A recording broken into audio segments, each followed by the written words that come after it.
तो यह बात अब कंफर्म हो चुकी है कि अगर कूटनीति का असली मजा देखना हो तो वह भारत में ही मिलता है।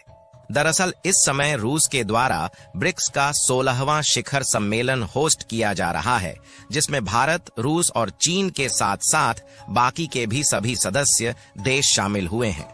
और अमेरिका, जापान जैसे सभी पश्चिमी देशों के साथ साथ बाकी के भी अन्य देशों का ध्यान केवल रूस के द्वारा कंडक्ट कराई जा रही इसी समिट की ओर टिका हुआ है। लेकिन इसी बीच खबर निकल कर आ रही है कि जिस समय प्रधानमंत्री नरेंद्र मोदी जी रूस के दौरे पर गए हुए हैं, इस समय रूस के द्वारा भेजी गई साइलेंट किलर सबमरीन की एंट्री भारत में हो चुकी है। जी हां दोस्तों, रिपोर्ट में बताया जा रहा है कि रूस की इस पनडुब्बी का नाम उफा है और यह 22 अक्टूबर को ही कोच्चि बंदरगाह पर पहुंची है और वहीं पर भारतीय नेवी के अफसरों ने उसका स्वागत भी किया। और सबसे बड़ी बात यह है कि यह पनडुब्बी कोई ऐसी वैसी नहीं है, बल्कि यह ऐसी सबमरीन है जिसे अमेरिका जैसे देश भी डरते हैं। और इसीलिए सवाल खड़ा होने लगा कि आखिरकार रूस ने ऐसे समय भारत में अपनी पनडुब्बी को क्यों भेजा है। फिलहाल इसको तो इस वीडियो में आपको हम बताएंगे ही, साथ ही हम यह बताने वाले हैं कि रूस और भारत आगे चलकर कौन कौन से कारनामे करने वाले हैं। लेकिन आगे बढ़ने से पहले इस वीडियो को लाइक करके चैनल को सब्सक्राइब जरूर कर लीजिए, क्योंकि आपके लिए 1 सेकंड का काम है, लेकिन इससे हमारी काफी बड़ी मदद होती है। दरअसल भारत और रूस की दोस्ती किस लेवल पर है, यह बात दुनिया जानती है। और साथ ही इस बात में भी दो राय नहीं है कि भारत और रूस की बढ़ती दोस्ती को अमेरिका, जापान और यूके जैसे देश आपस में मिलकर कमजोर करना चाहते हैं,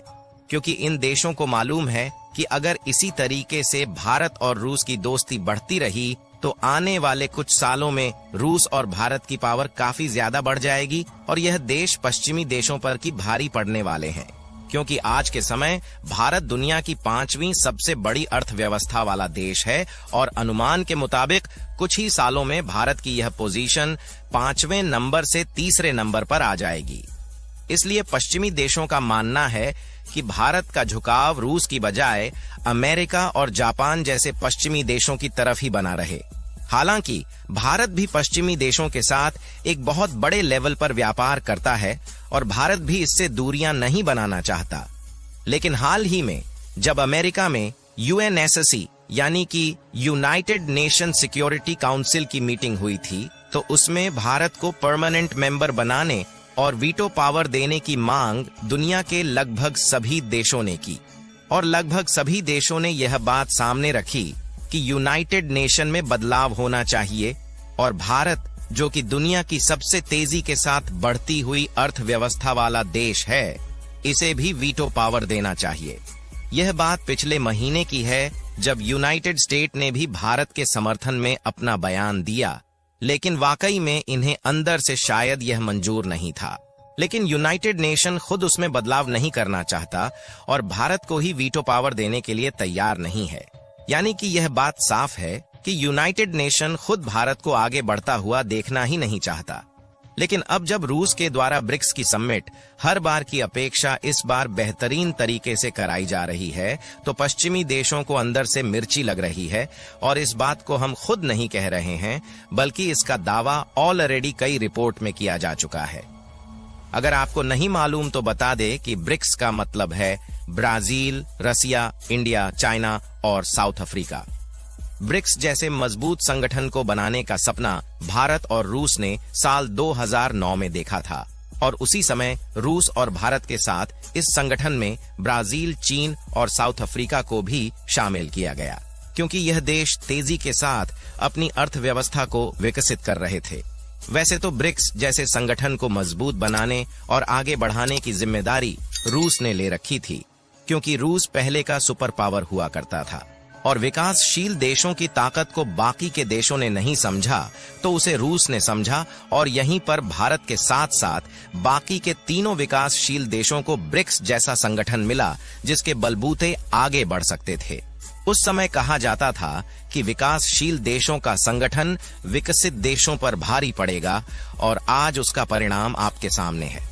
और इस बार रूस में जो समिट कंडक्ट की जा रही है, इससे वेस्टर्न कंट्रीज की चिंता बढ़ रही है, जो कि ब्रिक्स की ताकत दिखाने के लिए काफी है, क्योंकि इस समय रूस एक ऐसा देश है जिस पर अमेरिका ने सबसे ज्यादा प्रतिबंध लगा रखा है और रूस पर इतनी ज्यादा सैंक्शंस लगे हैं कि अगर ईरान, सीरिया जैसे कई देशों पर लगे सैंक्शंस को इकट्ठा कर लिया जाए तब भी रूस के जितना नहीं होगा। और हैरान करने वाली बात यह है कि इस समय मैप में जो आपको रेड कलर से हाईलाइटेड कंट्री दिख रही है, ये पांचों तो ब्रिक्स के पुराने मेंबर हैं, लेकिन जो ग्रीन कलर में देश दिखाई दे रहे हैं ये ब्रिक्स में पिछले साल शामिल हुए हैं, और बाकी के जो येलो कलर वाले कंट्रीज दिखाई दे रहे हैं इन सब ने अप्लाई किया है कि हमें भी ब्रिक्स का मेंबर बना लो। यानी कि सिर्फ भारत, रूस और चीन ने मिलकर 5 देशों के साथ इसकी शुरुआत किया था, लेकिन आज दुनिया के ज्यादातर देश ब्रिक्स में शामिल होने के लिए पागल है। और जो पश्चिमी देशों को सबसे ज्यादा हैरान करने वाली बात है वह यह है कि तुर्की, जो कि अभी तक अमेरिका के द्वारा संचालित किए जा रहे नाटो जैसे बड़े संगठन का मेंबर था, वह भी ब्रिक्स में शामिल होना चाहता है। और तुर्की के खलीफा भी इस बार ब्रिक्स की मीटिंग ज्वाइन करने के लिए हाथ फैलाए रूस पहुंच चुके हैं। लेकिन इन सबसे भी ज्यादा चौंकाने वाली खबर यह है कि जिस समय पीएम मोदी और बाकी के ब्रिक्स के सदस्य देश रूस में मीटिंग कर रहे हैं,